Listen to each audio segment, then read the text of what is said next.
fanahita JEREO mihoatra izany raha tena marina dia nio lalina fantaro raha marina JEREO mihoatra izany fa za maminany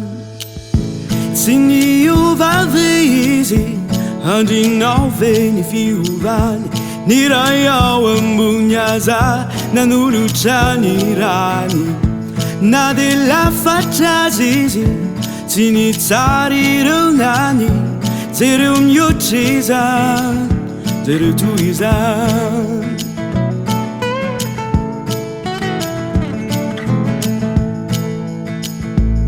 aza maika ny torabato azy ny vavakanye mampiova zavatra ampiaro ilay finona ampitoery ilay fity ho tsapanao laye avy aminy tsy niovavy izy andrinao ve ny fiovany ny raha ao ambony aza nanolotra ny rany na dia lafatra azy izy tsy nitsara ireo nany JEREO mihoatra izany JEREO toy izany JEREO mihoatra izany aza maiky tsara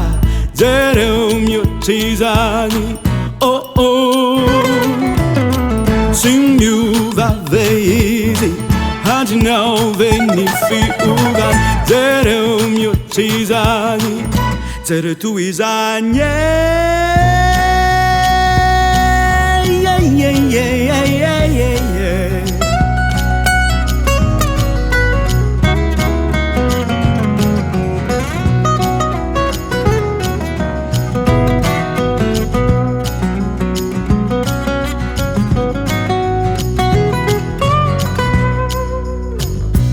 tsy niovavy izy